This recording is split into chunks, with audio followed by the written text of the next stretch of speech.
Hola, ¿cómo están? Nuevamente en una nueva emisión de Panorama Económico emitido por TLV1, Toda la Verdad Primero. En el programa de hoy tenemos el honor de presentar por primera vez al doctor Juan Carlos Vacarezza. Seguramente vamos a hablar con él sobre lo que nos está pasando y también lo que está pasando en el mundo. Vamos a presentar al doctor Vacarezza para aquella gente que no lo conoce. Es contador público de la Universidad de Buenos Aires, casado, 3 hijos, 4 nietos. Es socio del estudio Coto, Vacarezza, Colombo y Asociados, contadores públicos y consultores de empresas, en Loma de Zamora desde 1981. Una nota al pie de página. Quiero mandar un cariñoso saludo a Loma de Zamora, especialmente a Banfield y a mi querido barrio Santa Marta, en donde pasé buena parte de mi niñez y adolescencia. Sigo. Presidente del Comité Ejecutivo de la Fundación Buenos Aires 21, que elabora muy buenos papers. Yo he tenido la visión de muy buenos trabajos que me han llegado. Docente de más de 30 años en la Facultad de Ciencias Económicas de la Universidad Nacional de Loma de Zamora en distintas materias curriculares.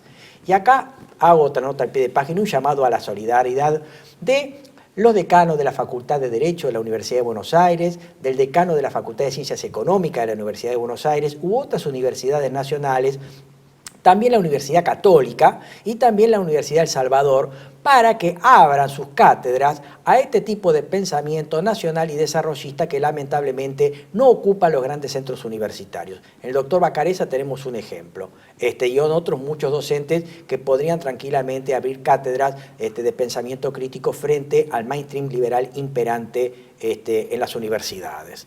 Ex vicedecano de la Facultad de Ciencias Económicas de la Universidad Nacional de Loma de Zamora, director del curso de capacitación sindical universitaria, es vicepresidente del Consejo Profesional de Ciencias Económicas de la provincia de Buenos Aires. En cuanto a los libros específicos de la temática que vamos a abordar hoy, tenemos No robarás, La deuda externa, instrumento de dominación y condicionamiento del desarrollo, de 2018. Por ahí el director nos va a mostrar la carátula de algunos de los libros. Es coautor del libro De esto no se habla, La otra economía. Director del proyecto y coautor del libro Posición económica, financiera internacional y amenaza de la crisis mundial, año 2006. Coautor de Pensamiento Nacionalista Constitucional 2011, coautor de Historia Argentina, La visión de Juan Domingo Perón, 2012, coautor de Tercera Posición, La falacia de las miserias liberales y progresistas, año 2015, coautor de El legado filosófico y doctrinal de Juan Domingo Perón, año 2019. Doctor Vacarezza, le damos la bienvenida a Panorama Económico, seguramente no va a ser la última vez que venga.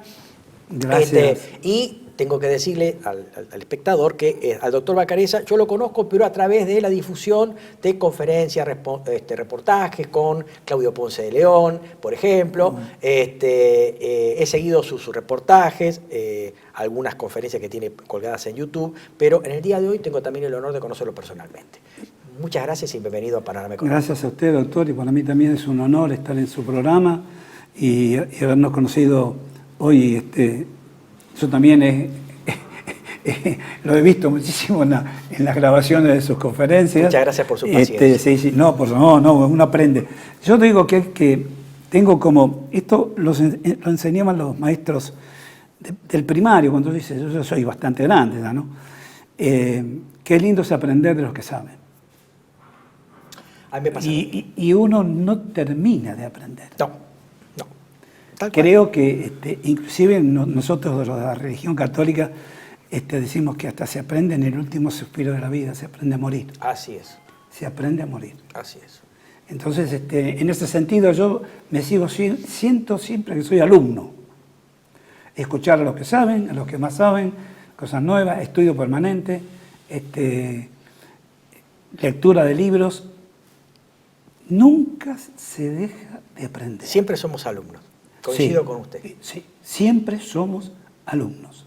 Somos alumnos que enseñamos a otros alumnos a ser alumnos. Que compartimos conocimiento. Claro, compartimos conocimiento. Cierta vez un alumno de la Cámpora me dijo, profesor, usted no tiene que decirle a los alumnos alumno. Le digo, ¿por qué? Porque alumno viene del latín y significa persona sin luz. Alumni. Claro, ¿no? sin luz. Sin luz. Y nosotros tenemos ciertas luces.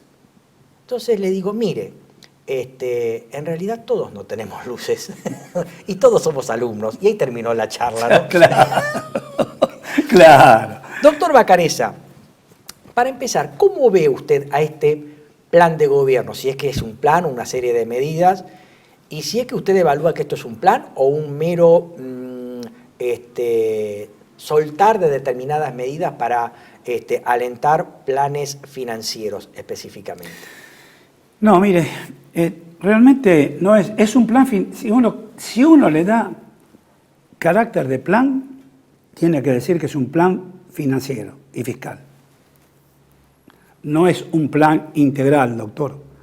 Un plan integral sería obra pública, mercados exteriores, desarrollo zonal. Un plan integral lleva a otras cosas. ¿Qué hacemos con los ferrocarriles? ¿Qué hacemos con las rutas? ¿Qué hacemos con la producción del interior? ¿Cómo exportamos? ¿Cómo importamos? Es un plan integral. Acá lo que han hecho es un esquema de tipo financiero y desde el punto de vista del gasto público, porque eso, lo fiscal llevaría, lo fiscal no es solamente el gasto público, lo fiscal es impuestos y gasto público. Pues yo soy docente también de hace 40 años de teoría técnica y positiva en la facultad. Y soy subdirector de la maestría de tributación en la facultad. Digamos, mi carrera ha sido también desde el punto de vista, tiene tres aristas. La correspondiente al sector impositivo, al esquema cooperativo, porque mi primer libro fue de cooperativas en el año 76 y hace un año y pico hicimos la segunda edición después de 30 años. Y también a la parte económica. Así, digamos que en esas tres variantes yo puedo hablar. Ahora, si usted me dice cómo hacemos un esquema de reaseguro en una compañía de seguro, doctor, le digo no. Claro. Eso no es para mí. Pero, por lo tanto, además de toda la historia que uno ha leído, y la que ha pasado, yo tengo una edad que pasé desde la primer, era chico, pero el primer plan de gobierno liberal que yo empecé a olfatear ya cuando vine grande fue el de 56, claro. Después de la caída del general Perón. Entre paréntesis vi el bombardeo, vivía muy cerca en aquel momento vivía en Capital Federal, era un chico de 8 años y vivía en bombardeo. Algo que no se me puede borrar de la cabeza. Y después, en la escuela secundaria, nuestra escuela secundaria, tenía un conocimiento mucho más importante respecto a la historia económica y a la historia en general, más allá del pensamiento político que tenían los profesores que enseñaban. Pero había etapas que no las podían solayar, como dice usted. La tenían que explicar. A lo mejor explicaban poniendo el malo de la película, pero se explicaban. Y después, bueno, ya... Pero por lo menos despertaba la curiosidad del alumno. Sí, sí. Bueno, yo tuve mis mejores notas en historia en la escuela secundaria. Las mejores notas en historia. Y en derecho, una cosa... un profesor de derecho me decía... Derecho comercial, derecho civil, yo sacaba 10, y en historia también. Me dice, vos tenés que estudiar derecho. Me dice, vos interpretás, en esta aula mesa tenemos 30, y acá interpretás derecho vos, no. Claro. Sí, pero no lo digo para sobresalir, sino porque, por ejemplo, había que dibujar un jarrón y yo no sé dibujar, por decirle algo. Sí, por supuesto. No sé dibujar. O taquigrafía no me gustaba, máquina... Estenografía. Era sufrir. Venía la profesora de historia y yo respiraba. Venía el derecho, una cosa era... Sí, pero taquigrafía también, ¿no? Yo tuve que hacerla 2 veces. me mandaban a diciembre, doctor. Pero tengo un rechazo natural contra eso. No sé por qué. Pero en parte de lo que usted está diciendo es consecuencia de lo que tenemos hoy en día. La falta de formación, tanto de propedéutica de secundaria como en las universidades, pero también una falta de formación también en lo económico que debería darse desde el jardín de infantes hasta, por ejemplo, yo tengo alumnos que por primera vez den un curso de economía en la facultad. Sí. Nunca vieron, lo cual genera un gran problema de analfabetismo económico que lleva a nivel microeconómico a cometer errores o, en definitiva, también a elegir mal a un gobernante. A elegir mal, exactamente. Y yendo al tema, estamos de acuerdo que esto es un plan de mero corte financiero, porque Sí. usted fíjese que este gobierno no habla de la economía real, no habla de trabajo, no habla de producción, no habla de comercio exterior, no habla de nada de esto. Y encima tiene una impronta, una prédica diciendo que están en el medio de una batalla cultural y que es la primera vez que el país tiene un tipo de política de este tipo. Y la otra pregunta ¿es cierto esto o hay antecedentes respecto a este tipo de políticas económicas? Sí, hay antecedentes. De este tipo de política económica, Sí. mire, esto nosotros lo hemos vivido en el 56, cuando se hace cargo del Ministerio de Economía el doctor Previch. Lo vivimos en el 62 cuando derrocaron al doctor Frondizi, el ingeniero Azogaray, que hoy le acabo de traer un regalo, sí. Un regalito. El famoso bono del empréstito 9 de julio. Después del corte lo vamos a pasar de nuevo. Bueno, lo volvimos a vivir con el doctor Onganía, no. El doctor Onganía, económicamente la cosa era más nacional. Pese a que lleva el rótulo de ser liberal. Claro, sí, pero es más nacional la economía. Sí. Es más, yo, hablando con el doctor Conesa, mi maestro, siempre sostengo que el plan de Krieger-Bacena, que en realidad era de Moyano Llerena, el plan. Claro, de Moyano Llerena. Fue el mejor plan económico que hubo en la historia argentina moderna. Claro. Después del 55, ¿no? Exactamente. Fue la gran devaluación, niveló. A cada sector lo premió, claro, premio y castigo en cada sector. Claro. Por ahí tiene un problema, un sesgo más al endeudamiento, eso sí. se le puede reprochar al modelo. Ese es el tema del modelo. Claro, claro. Ese es el tema del modelo. Pero esto ya pasó con el doctor Menem, para estar cerca, ¿no? 10 años. Y con el doctor Claro. y con el ingeniero Macri. Este sistema es muy simple. Para bajar la inflación, se equipara nuestra moneda al valor del dólar. Primer problema. Sí. La productividad de Estados Unidos no es nuestra productividad. Absolutamente. Entonces, usted con $1.000 en Estados Unidos hace un lío bárbaro, y acá con $1.000 ni llega a fin de mes. Exactamente. No se puede usar una moneda que tenga la alta productividad como tiene el dólar, comparado con una moneda argentina. Cuando pusimos el 1 a 1 con Cavallo, o ahora lo que está sucediendo... Nos anclamos con una moneda apreciada, con niveles de productividad distintos, muy distintos. Claro, ese es el problema. Entonces, que nos volvemos caros para exportar, seguro, y nos volvemos baratos para importar, seguro. Pero ya no pasó ya 3 veces con esto. Es decir, la historia se repite, no es que esto es nuevo. Lo único nuevo que tienen, entre comillas, es que tienen superávit fiscal mentiroso. Es mentiroso. Financiero.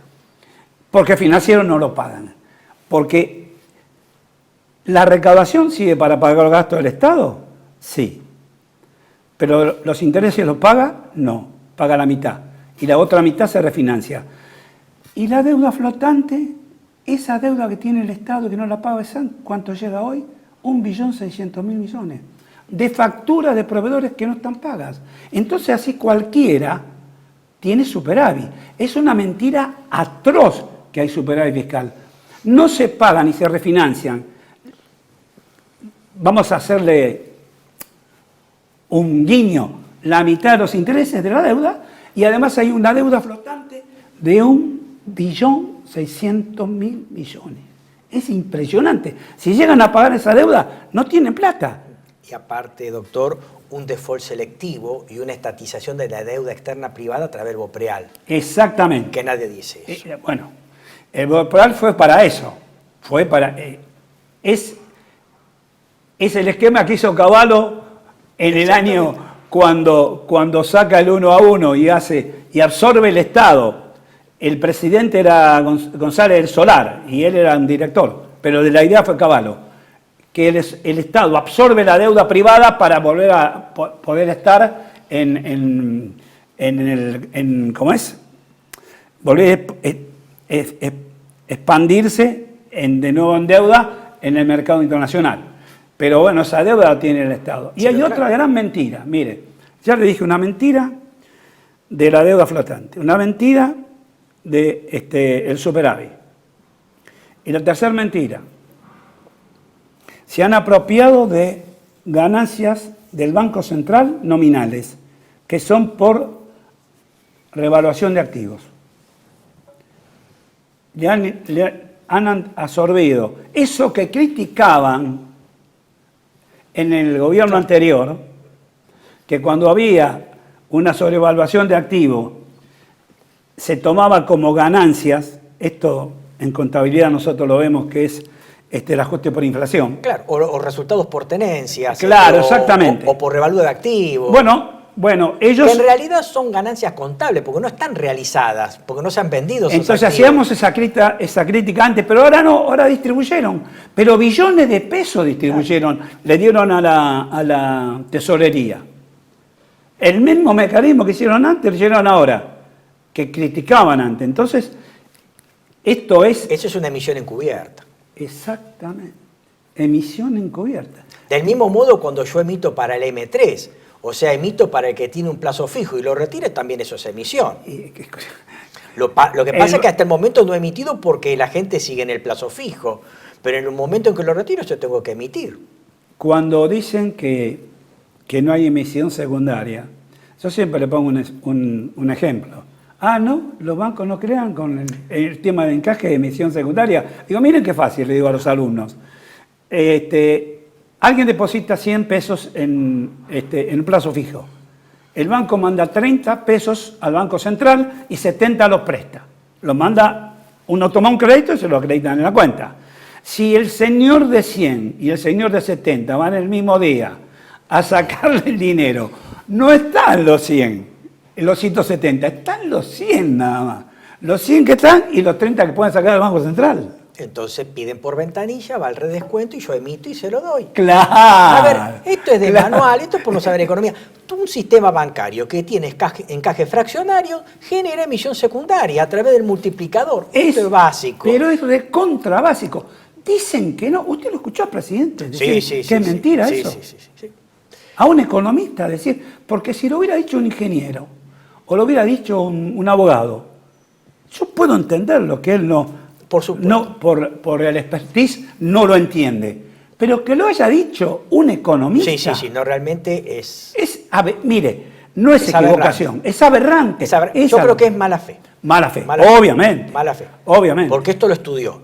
No puede no saberlo. No puede no saberlo. Claro. Y uno de los grandes problemas, doctor, que tenemos, los que venimos de la academia, es que hay determinadas cuestiones que ya en la facultad no las discutimos más. Por ejemplo, la inflación como fenómeno multicausal. O que quien realmente genera inflación es el Tesoro con la monetización del déficit fiscal en algunos casos. Y no es el Banco Central que financia el Tesoro. Por ejemplo, ¿no? Y después hay multicausas que vienen del exterior a veces. Por ejemplo, la inflación importada. Si yo soy un por ahí que permanentemente vivo importando casi todo lo que tengo para consumo interno y hay una crisis petrolera que me aumenta el precio del petróleo, formador de muchos precios, voy a tener una inflación que se llama importada. Es porque todo y no emitido. Y no se emitió. Y no emitido. No se emitió. Entonces, eso no lo pueden de ninguna manera contrariar desde el punto de vista económico. Absolutamente. Por eso gritan, saltan, hacen... Y que si yo tengo una moneda con respaldo, también puedo tener inflación. Por ejemplo, desmiente este ejemplo, la inflación del siglo XVI en Europa, en donde las monedas directamente eran de oro y plata y tuvieron inflación. Y la moneda de oro y de plata tuvieron inflación, la revolución de los precios. Sí, claro. Que describía Jean Baudin en 1586. O sea, que hubo una causa externa y no por emisionismo, sino claro. por que era moneda de oro y plata. Ahí no había moneda sin respaldo, la moneda era moneda de metal. El respaldo de lo que estaba circulando. O después también en Europa, esto lo estoy diciendo, esto es en una conferencia del año 1959 Jacques Rueff, demostrando que yo con una moneda respaldada puedo tener inflación, pero aún también puedo tener no inflación con moneda sin respaldo. Y daba el ejemplo, Rueff, del caso de Francia, cuando estaba a punto de ser invadida por los alemanes, en donde la gente rápidamente fue a los bancos a retirar los depósitos. Y en el Banco Central francés se generó una gran polémica. ¿Qué hacemos? ¿Hacemos que los bancos pasen por ventanilla y emitimos? Y entonces la gran corriente decía, no emitamos porque vamos a tener una hiperinflación. Y Robert dijo, emitan porque la gente quiere ese dinero, demanda ese dinero, no va a haber inflación. Y así fue.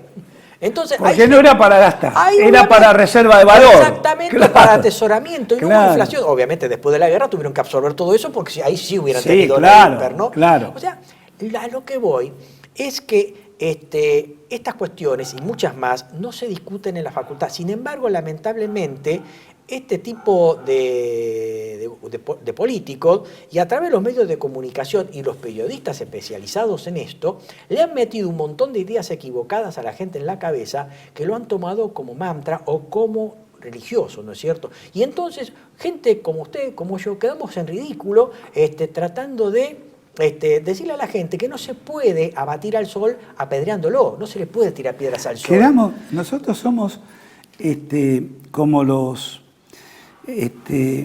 seguidores de Cristo que iban por el desierto hablando del Señor. Hoy más que nunca somos los económicos. Lo miraban y decían, estos muchachos están locos. Están locos, son gente rara. Claro, gente rara, gente rara. No, estaban los apóstoles.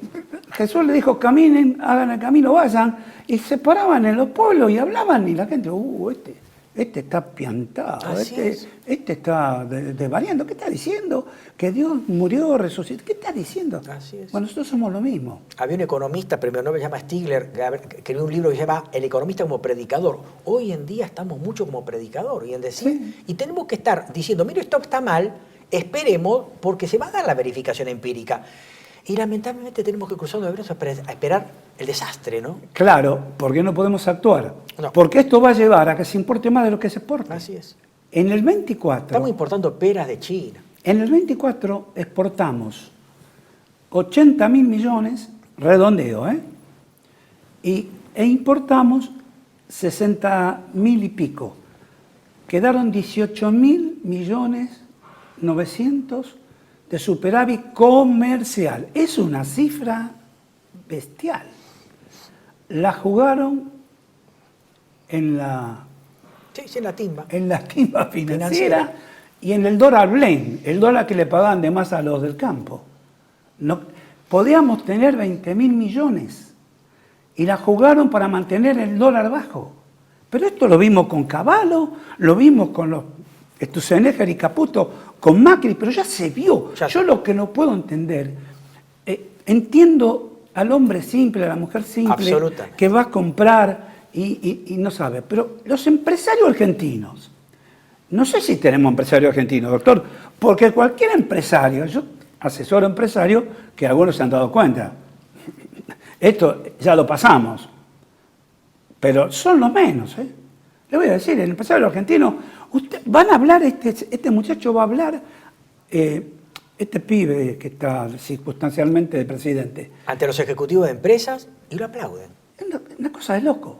Pero aparte, ¿Usted vio que Kachanowski, no vamos a decir que Kachanowski es nacionalista? No. No lo deja entrar a ningún lado. Sí. Porque es un liberal serio. Sí, yo no digo, puedo tener diferencia con él, pero es serio. ¿A dónde se vio que un presidente niegue que esté un economista o un periodista escuchando el discurso de él? No lo hicieron ni los militares esto, lo digo en serio. Estoy exagerando, ¿no? Sí, pero porque ahí estaban prohibidos todos. Pero yo digo, pero nunca se vio esto así. No. Esa política de cancelación y ya digo, de ignorancia supina.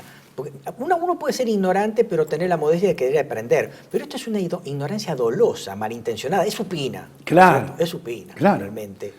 Y bueno, este esquema planteado, fíjese que es extremadamente financiero. Esto, si no aparecían los 20.000 millones de dólares del banco, 12.000 del FMI, hubiera volado. Sí, que más o menos es un programa de algo más de 40.000 millones de dólares, porque está lo que aportó el BID, lo aportó al Banco Mundial. Están los otros que están aportando. Un repo y el préstamo de última emergencia que prometió Estados Unidos con el secretario del Tesoro. Y ahora hay un repo de 2.000 millones de dólares más. Por eso, antes de ir a lo del fondo, ahora me gustaría preguntarle el tema de el actual esquema cambiario, si es consistente y si aguanta. Pero usted me quería decir algo antes. No, justamente iba a eso. aguanta por la cantidad de dólares, pero si yo en el esquema del esquema de comercio exterior y de préstamos, en el sistema que tenemos las bandas, de 1.000, 1.100 a 1.400, si siguen saliendo dólares del Banco Central y se importa más de lo que se exporta, año más, año menos, llegamos a la misma crisis. Porque va a llegar un momento que nadie le va a prestar. Yo creo que el gobierno está ganando tiempo, pero que nos está costando muy caro. Por lo menos nos está costando entre 30 y 40 mil. Para ganar las elecciones del 25. Realmente. Y encima una elección de medio término. Pero porque si iríamos a la general, yo estoy de acuerdo. El préstamo que dio el Fondo Monetario Internacional a la administración Macri para que fuera reelegido fue un préstamo por ahí con la venia de Christine Lagarde o Trump, un préstamo geopolítico para permitir la reelección de Macri, que no ocurrió. En este caso estamos tirando al fuego 40.000 millones de dólares para una elección de medio término de diputados. Pero es bochornoso. Realmente parece ficción. Sí. Parece ficción. Por eso casi es imposible que ellos puedan controlarlo. Yo no sé que aún con todos estos dólares cómo van a salir en la elección. No sé cómo van a salir. Mire, el mes pasado compré, en el estudio mandé a comprar galletitas, un paquete de unas galletitas, salían 2.000 pesos. Estamos en mayo, ¿no? En abril. Hace 2 semanas fue a comprar la persona que está encargada de eso en la consultora. Me dice, doctor, 2.600 sale. ¿Cómo? Sí, 2.600. Digo que yo tenía plata, me dice, 2.600. Pues le dimos 2.000 pesos para ver, 2.600. Ayer con mi esposa, veníamos de mucho trabajo diario, de una serie de temas, y pedimos algo a comer cerca de casa, yo vivo en Lanús, algo que salía 13.000 salió 15. 13.000 hace una semana atrás, 10 días atrás. Salió 15. ¿De dónde viene esta inflación? Quiero que me lo expliquen. Si no hay inflación, ¿cómo va a ser? Es mentira que eso. El hijo del doctor Lavagna,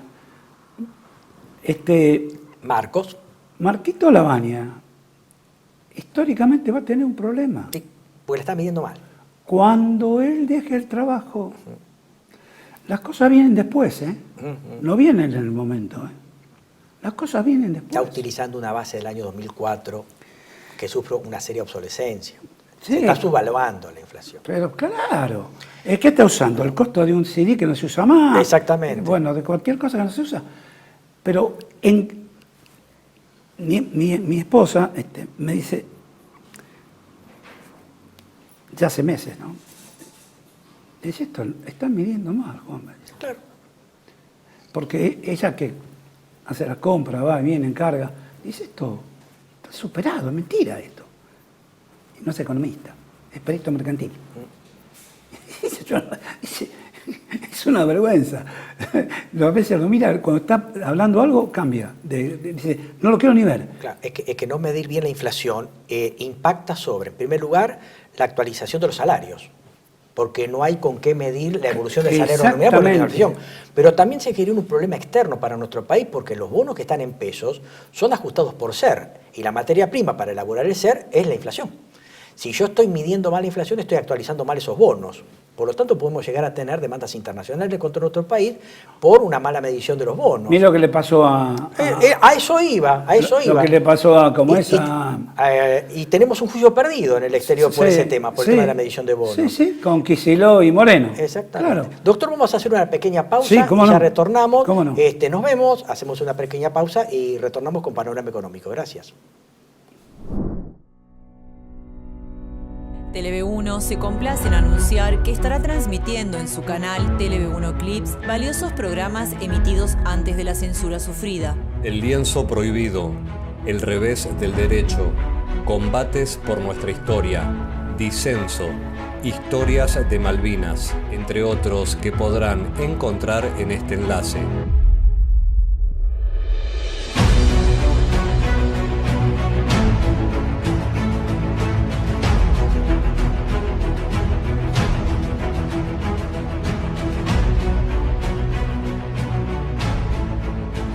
agradecemos su aprovechamiento y difusión.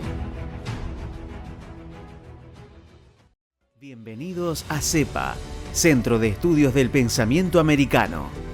Nuevo sitio web de cursos de formación en política, filosofía, historia, literatura, geopolítica, religión, psicología y más. Cursos de formación que reflejan el verdadero pensamiento americano. Lo invitamos a elegir el curso de su agrado ingresando en www.cepa.la.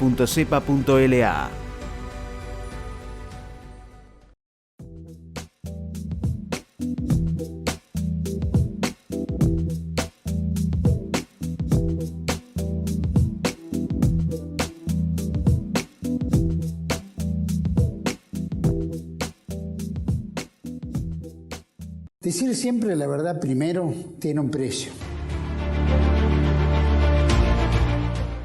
Dependemos de tu ayuda. TLV1, toda la verdad primero.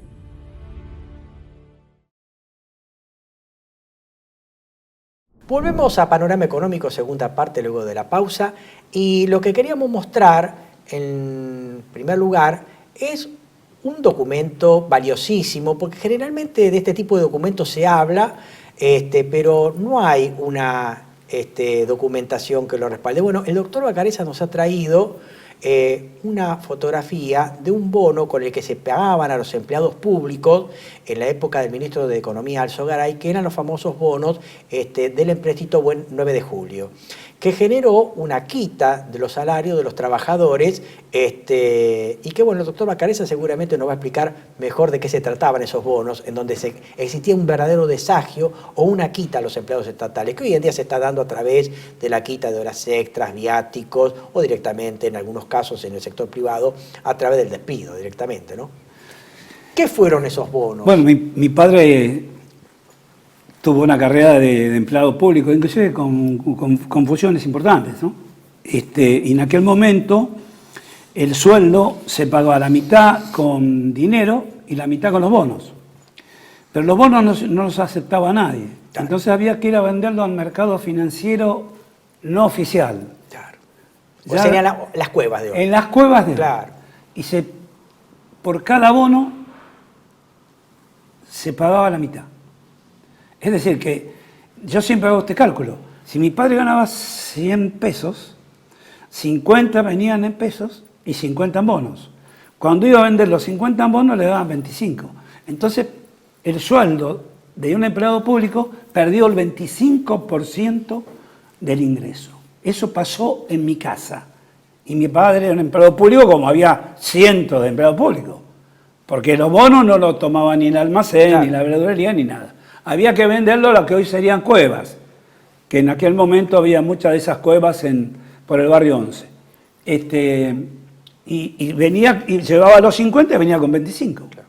Hoy en día esa quita la siguen sufriendo los empleados públicos, pero también un sector muy endeble de la población como son los jubilados, con la quita de las subjubilaciones, pero también con una quita de las prestaciones que debería dar el Estado a gente que aportó y está siendo estafada y protesta y es castigada todos los miércoles en el Congreso. Estamos hablando de medicamentos, el mal funcionamiento de PAMI, audífonos, dentaduras, etcétera.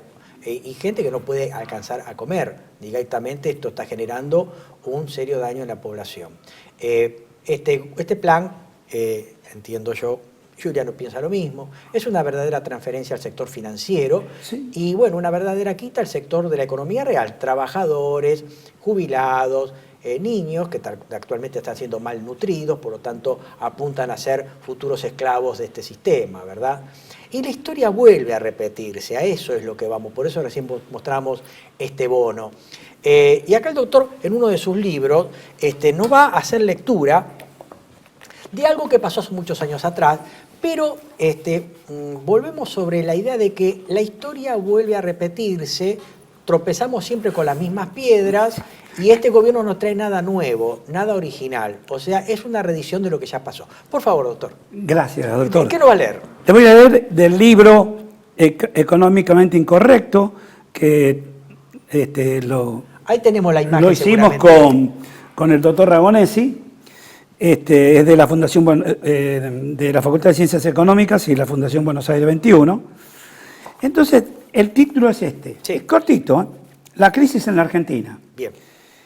La crisis que experimenta el país en el periodo 1873-79 es un reflejo de la crisis europea agravada por importantes circunstancias endógenas de naturaleza económico, social y política.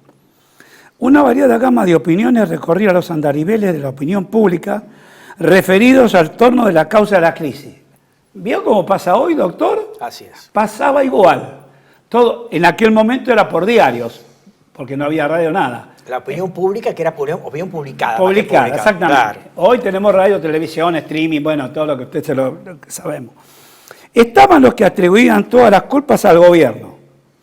Los mitristas culpaban al gobierno de la pésima situación económica, producto de las persecuciones políticas y a la falta de institucionalidad en el manejo de la red pública por parte de la conjunción autonomista liberal. Mitre ya se dedicó a jorobar en la Argentina, pero bueno, acá era un abanderado de este problema, de echarle la culpa a los autonomistas. En cambio, los hombres de Alsina, el de la famosa zanja de Alsina, ¿no?, contra los indios, imputaban las responsabilidades a la situación política creada por la rebelión metrista de 1874 y a las posteriores y permanentes conspiraciones de ese movimiento político. Acá no hay soldado en la calle ni nada, hay sacudón financiero del mundo y de adentro, pero sigue con la finanza. Desde el punto de vista de la economía y las finanzas, algunos sectores sostenían que la crisis monetaria era producto de la exportación del oro, salida de dólares, eso y eso. Hoy en día. Para otros, la crisis era producto del abuso del crédito. Estaban los que sostenían que la crisis era de carácter mercantil y que de cambios producto de una baja de nuestros productos en los mercados internacionales, caída del valor de la soja.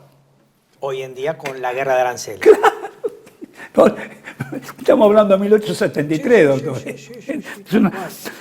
Por su lado, estaban los que afirmaban que la crisis era producto de la especulación financiera sobre las famosas cédulas hipotecarias, que en aquel momento era inversión en las cédulas hipotecarias, que después no las podían pagar los bancos.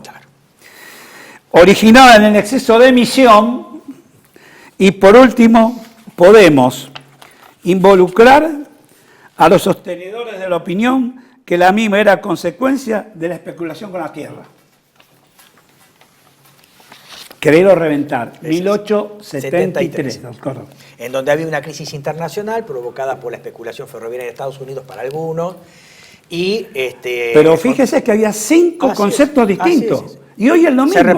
Se reproduce. Es igual hoy. Y algo que hablábamos también antes del programa, de hacer este programa, es cómo nuestra clase dirigente de aquella época se volvía industrialista ante las crisis, ¿no? 1873 tenemos un Sarmiento que habla sobre la necesidad de dejar de exportar productos sin valor agregado para producirlo acá en el país y que ya no tenemos que pensar en poner valor agregado y dejar de depender de la pasividad de la vaca y del ímpetu del toro y ponernos a esperar que se produzca. Y no van a decir que Sarmiento no era liberal, ¿no? Porque no, pero es capaz que lo dicen ahora, ¿eh? Así es. Que era un nacionalista encubierto. No, mire, yo puedo hay que leer los escritos de Sarmiento en esa crisis de 1873, o tras la crisis de 1890, la creación del Club Industrial con Carlos Pellegrini. Claro, ¿no? Pellegrini, Torquín, sí, nosotros tenemos un camino impresionante. Exactamente. Pero claro, no se estudian.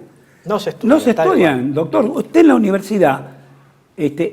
o el aporte de Silvio Gesell también. Bueno, Silvio Gesell, claro. Torquín, la corriente del Río de la Plata del pensamiento económico. Pero mira esta pequeña anécdota. Yo fui docente de una materia que existía en el programa de ciencia económica en todo el país, Estructura económica argentina. Ah, sí, es una materia tradicional en la formación de licenciado en economía. Antes se llamaba Sistemas Económicos Comparados, cuando yo hice la carrera. Bueno, ¿sí? en la carrera de contador se daba Estructura Económica Argentina. Claro. En la facultad había dos cátedras. Una era el doctor, se secretario de Presidencia General Perón y de María Estela Martínez de Perón. Bueno, ahora se me fue de la cabeza.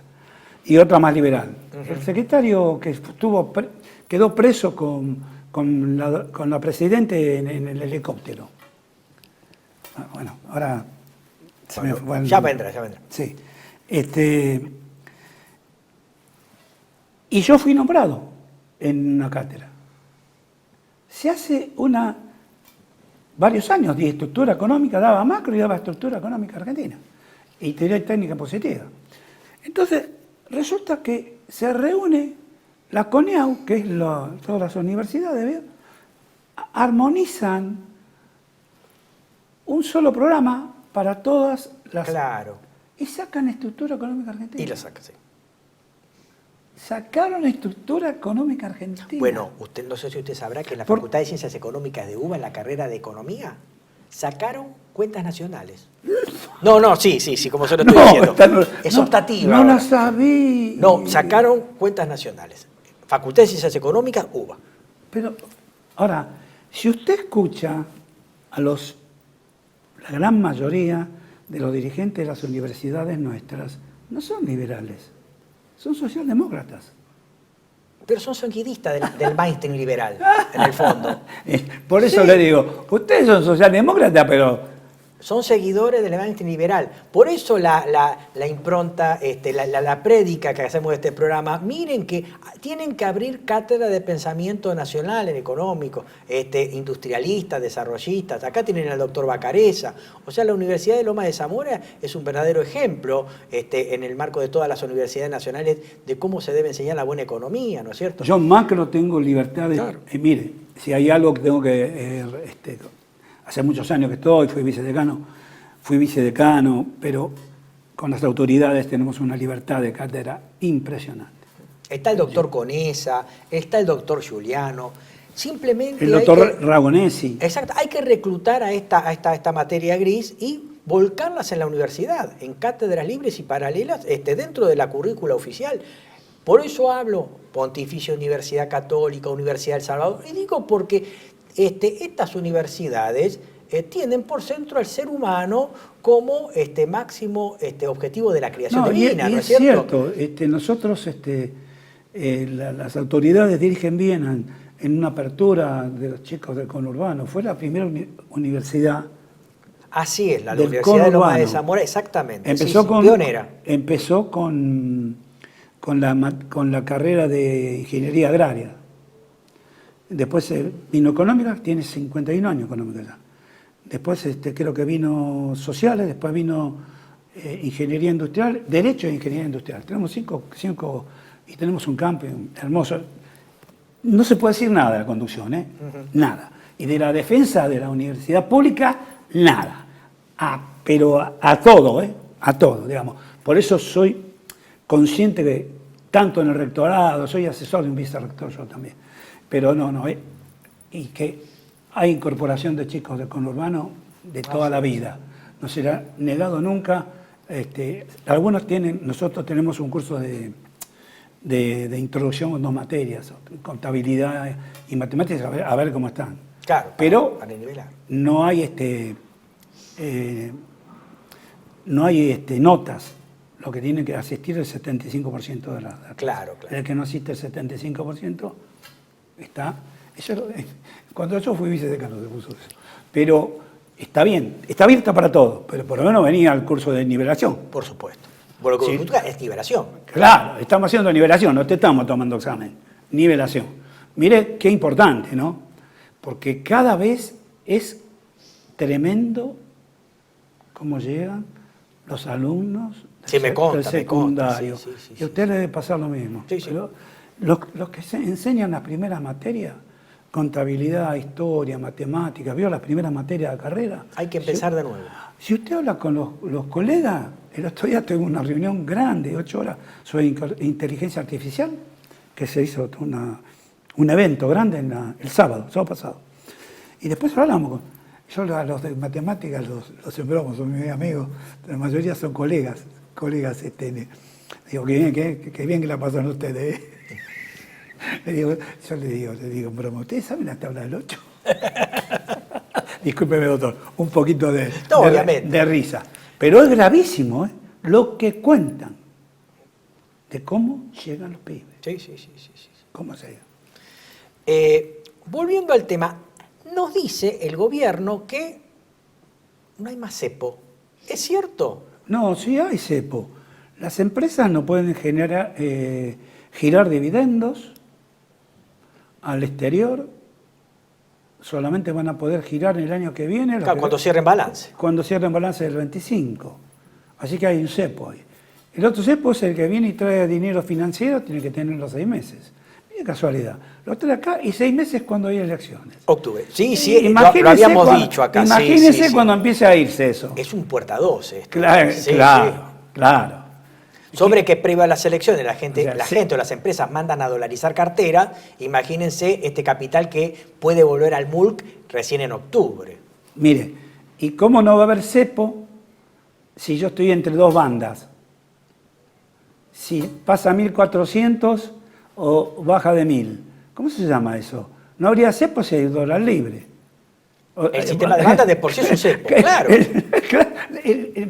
El común de la gente se cree que está libre el dólar. No, el dólar está con cepo y tiene puesto 2 barreras, hacia abajo y hacia arriba. Si no, no habría barreras.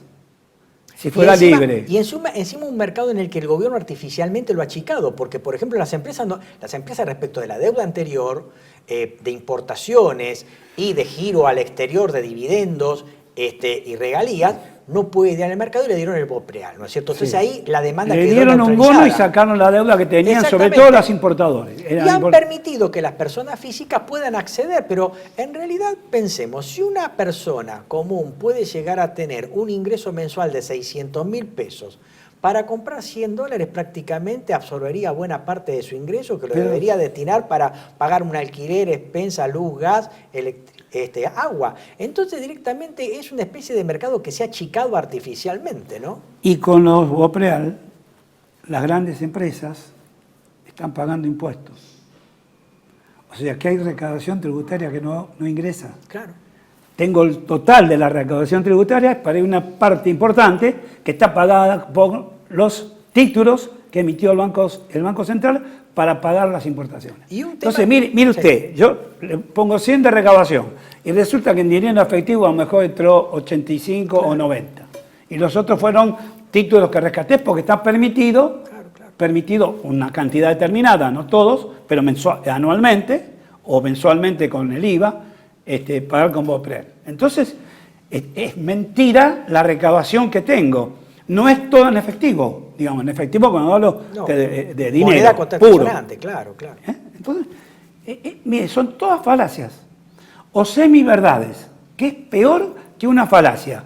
Usted me decía, la verdad a media doctor, usted en el fondo. Claro, usted me dice, Bagresa, ¿qué le pasa? ¿Está loco usted? No, una media verdad es peor que una falacia. Sí. Porque la falacia usted la tiene en el conjunto. Esto es falacia. Pero una media verdad genera discusión. Claro. Entonces vamos a encontrar gente, usted y yo, no hay cepo. No, sí hay cepo. No hay cepo. Sí, no hay cepo. Una cosa de loco. Entramos a discutir que no hay cepo. O hay cepo. Entonces es una media verdad. En el medio de este cepo. O una media mentira. Por eso, en el medio de este cepo, también estamos induciendo a la gente de que no demande dólares a través de la inauguración de un nuevo carry trade, en donde se le invita a la gente que meta su dinero en plazos fijos, por ejemplo, una tasa que si bien es levemente neutra o negativa, tiene un seguro de cambio que es un dólar que está anclado planchado. Y se invita a inversores del exterior a ingresar al carry trade con la espera de 6 meses. Pero este tema ya está tan transparente que inclusive JP Morgan está invitando a los inversores que vengan al carry trade. Y también hasta se ha invitado al ama de casa en el canal público a hacerlo. Y también algunos economistas, opinadores de economía, como Suchovicki, por ejemplo, o Salvador Di Stefano, ¿no es cierto?, que invitan a la gente que se desprenda de los dólares para meterse en todo esto, ¿no es cierto? Stefano dice salva. Sí, salva. A la gente a todo el pueblo agropecuario, que venda, no importa, que venda a 900, a 1.000 pesos sin retenciones y que haga el carry trade. O sea, que haga la inversión, que así entregue la soja, agarre la plata y la ponga al 2,5. Ya hay una especie de incentivo hasta por parte de los medios, algunos colegas que invitan a hacer esto, con consecuencias que son realmente complicadas y nefastas, que nos esperan a la vuelta de la esquina, ¿no? Esto no termina bien, doctor. Coincido, esto no puede terminar bien. No puede terminar bien. Y ninguna de estas experiencias que nos hemos dicho Macri, Cavallo, mire, los ecuatorianos, el decano de la Universidad de Ecuador, no me puedo acordar el nombre, dijo, sí, nosotros no hicimos el comparativo, sacamos directamente la moneda y la reemplazamos por el dólar. Claro. En Ecuador. Sí, la moneda es el dólar. Sí.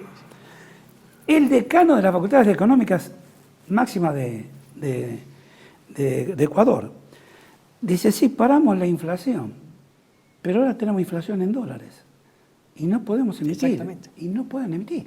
Aunque sea el 1% anual que tengan, no tienen la monetización de eso. Entonces se vuelven caro para afuera y caro para adentro, una cosa rarísima. Nos pasa lo mismo que nosotros con la convertibilidad, o sea, Claro. Para poder devaluar tenemos que generar devaluaciones a la Weimar, tenemos que generar tremendos ajustes internos para que haga caer los precios y salarios para recuperar el tipo de cambio real, y eso siempre no dio resultado. El ajuste de Churchill entre el 25 y el 31, en Estados Unidos, en Alemania, que casi duró 10 años, desde 1923, Estados Unidos lo hizo, hasta el 33. Lo hizo Roosevelt en la guerra. Exactamente, no dieron. Y lo hizo también Nixon cuando dijo, el dólar no son más 37 gramos de oro. Nos olvidamos de eso. O nosotros cuando quisimos también hacer un ajuste del tipo de cambio real a la Weimar con Cavallo, digamos, en realidad con Mancinea, López Murphy, Cavallo, tratando de generar una gran recesión interna y de desregulación interna para generar una caída de precios y salarios. Y no dio resultado, terminaron mal. Sacaron 4-0 los muchachos, ¿sabes? 4-0 sacaron. Lo que pasa es que no hay historia de la economía argentina que diga, como dice usted, lo que sabemos, lo que tenemos información para decir. Claro. Yo no digo que yo sé, yo digo que nosotros tenemos información constante, real, escrita. Está en las bibliotecas. Está en la biblioteca. No podemos expresarlo, no nos dejan. No, somos outliers. Sí, claro, no nos dejan. Sí. Estamos en la periferia de la materia. Estamos en la periferia. ¿Cómo será que nos juntamos y nos miramos? ¿Qué tal, doctor? Somos los mismos que escribimos. Somos más o menos los mismos. Claro.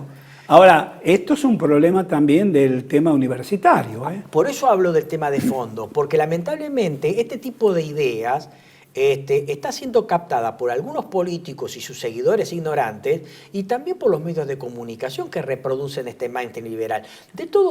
Fíjense que en casi todos los medios de comunicación masivos o los medios de desinformación generalmente desfilan economistas liberales que permanentemente reproducen el mismo discurso. Sí. Y la gente cree que eso es bueno y que eso es el non plus ultra, y no es así. Entonces, yo siempre recuerdo una frase de Jacques Rueff, decía, si los socialistas aprendieran economía no serían socialistas. A lo que yo agregaría, si los socialistas o la gente del común aprendieran economía e historia económica, no serían liberales. Claro, no, es imposible. Absolutamente. Imposible. No existe ningún país en la historia económica que se haya desarrollado o haya alcanzado el desarrollo industrial con políticas liberales. No existe. Ni Estados Unidos, ni la Gran Bretaña de Isabel I, ni la Alemania de Liszt. No existe ningún país que haya alcanzado el desarrollo económico con políticas liberales.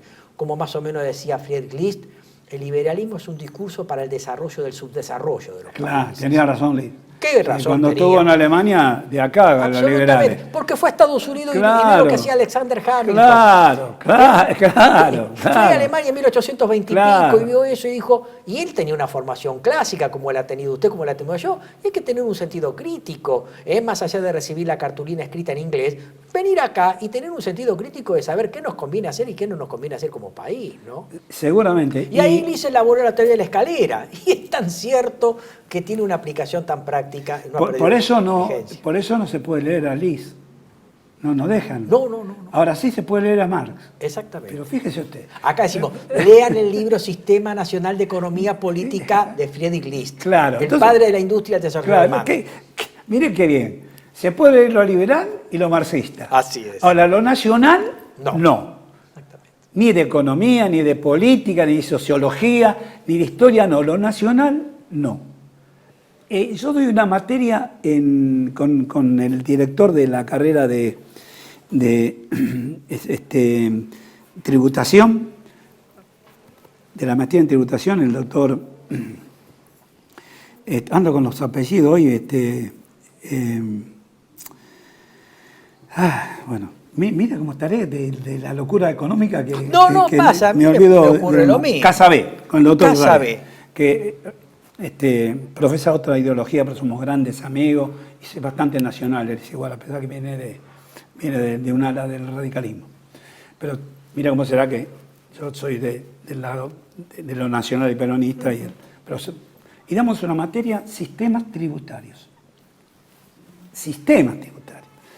Entonces yo encontré en un libro que tengo una discusión que tuvo el ministro de Economía de Rosas con el gobernador de Corrientes, en un libro de historia.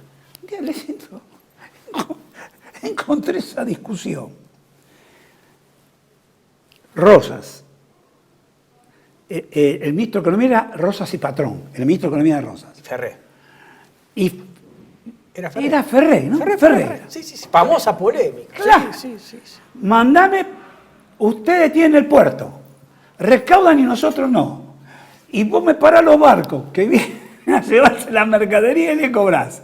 Pero con una altura los dos discuten. No, famosa polémica. Pero Pero mire, yo la enseño en esa materia. ¿Qué le dice Rosas y Patrón? Nosotros tenemos que hacernos cargo de la deuda exterior. Las relaciones exteriores. Claro. El ejército, la marina. Era un tema de coparticipación. Claro, era un tema de coparticipación, doctor. Antes de que existiera la coparticipación. No, ni se sabía lo que era la coparticipación. Mire, es extraordinaria lo que decía uno y lo que decía el otro. Los alumnos, ya profesionales, se quedan así. Claro. Digo, miren de cuándo vino el problema. Claro. Ustedes creen que nació en la semana pasada. Claro, porque las primeras leyes de coparticipación de impuestos internos son de poder de la crisis en 1890. Son Claro, de 1890 las primeras. pero con internos. Con internos nada más. Y Claro. cuando enseño, cuando trato de que los alumnos aprendan impuesto a las ganancias, pongo la ley. La ley, ¿no? Es extraordinario esto. Ni lo de la maestría lo saben. Pongo la ley original. Claro. La de 1932, 19 de enero. 32. La hizo Previch. Era subsecretario de Economía. Y fue el que pudo convencer a... Y Pinedo estaba de ministro. Claro. De José Félix Uriburu. Claro, lo pudo convencer. Así es. El ministro no lo pudo convencer. Y le dijo, inténtelo usted. La hizo Previch copiando de 2 o 3 países. Si usted ve la ley de impuesto a la ganancia, pregunta en clase, ¿ustedes creen de qué año es esto? No, doctor. A mí me pasa lo mismo. 60. Perón, de Sí, en el gobierno general Perón. No, 60, ¿no? Entonces, después nadie habla, porque dos yerran y nadie habla, ¿veo? Digo esto del 32. Impuesto a los réditos, ley 11682, 1932. Primera categoría, segunda categoría, Ya estaban las tercera, cuarta las cuatro categorías. Iguales. Se han agregado actividades que no estaban antes. Con un mínimo no imponible. Para Lo la que era cuarta mucho categoría. más largo era el nivel de pago. Así Arrancar de una tasa menor a una tasa mayor. No lo pueden creer. Pero escúchenme lo que yo le estoy diciendo. Yo, cuando estudié en la facultad, arrancamos con eso. Así es. Entonces, yo soy medio profesor raro, porque los otros profesores arrancan con la ley actual y empiezan a explicar la ley. Yo digo, ustedes tienen que saber de dónde viene esto. Claro. Y mire, fue por 3 años, no por 5, fue por 3. Porque tiene que ser. ¿Por qué la dice? Por la crisis del 30 la hicieron. Así es. Entonces el Estado Nacional se apropió de Es que también esos recursos. algo muy interesante es ver que nuestro sistema tributario nace con las crisis. Porque en realidad el régimen constitucional de Alberdi partía de un sistema tributario que no existía. Porque en realidad las recaudaciones se hacían a partir de los impuestos al comercio exterior. Exactamente. Y lentamente nuestro país generó un sistema de imposición local interno a partir de las crisis. Por eso, por ejemplo, la ley de impuestos internos es mal llamada impuesto, es una CISA, es un impuesto específico a consumo que nosotros lo llamamos mal impuesto interno. ¿Por qué? Porque buena parte de los impuestos antes gravaban en el comercio exterior. Y bueno, este impuesto grava algo interno. Esto grava adentro. Esto grava adentro. Interno. Claro, y la ley está mal llamada impuestos internos. Para cerrar, porque nos quedaron muchas preguntas en el tintero que seguramente las vamos a formular en su próxima visita, doctor, es un panorama sobre el acuerdo con el fondo, su consistencia, lo escuchamos. No, yo creo que el acuerdo por el fondo es un acuerdo de índole política, nada más, de política internacional, digamos, ¿no? A mí me parece que los sectores que manejan el fondo, no el fondo, los que manejan el fondo, quieren tener el patio trasero más o menos tranquilo. En ese caso, el patio trasero hoy es Argentina. Porque Chile está más o menos, Brasil está la socialdemocracia, y si Bolivia tiene un lío bárbaro en las elecciones, Perú también, digamos, el único patio trasero que más o menos tienen es Argentina. Asegurado, ¿no? Digamos, claro, asegurado en el esquema internacional del poder. O por lo poder. menos el mejor alumno, el modelo a Sí, mostrar. a mostrar. Para Entonces, generar el efecto de demostración. Entonces, claro, no lo podemos dejar caer. Fíjese que la funcionaria turca no firmó. No. Cuando un funcionario del Fondo Monetario no firma, Técnico profesional, porque se la ve venir. porque sabe que no lo van a pagar. Lo van a purgar a todos. Claro, claro. Y además se entiende que hay muchos, yo he leído un diario de los conocidos diciendo que ven con poca posibilidad que se pueda pagar. Lo que pasa es que están parando esas noticias. ¿Qué fue lo que dijo la funcionaria, la economista turca? Claro. Sí. Bueno, entonces esto es para sostener a un gobierno aliado de segunda categoría. Si quiere lo defino así. Aliado de segunda categoría. Sobre el cual no hay intereses permanentes. Pero lo vamos a dejar para otra oportunidad. Doctor Vacarezza, muchísimas gracias por su primera visita a Panorama Económico. Gracias a usted por la invitación y la libertad para mí de ha sido expresar. un honor tenerlo Para mí acá. también ha sido un honor. He aprendido mucho de usted. Le agradezco un gustazo mucho haber estado acá. Y bueno, espero que esto haya sido de la utilidad de ustedes. Muchas gracias por los comentarios, las sugerencias. Y bueno, nos vemos en la próxima emisión de Panorama Económico. Los esperamos y espero que les haya gustado este envío. Gracias.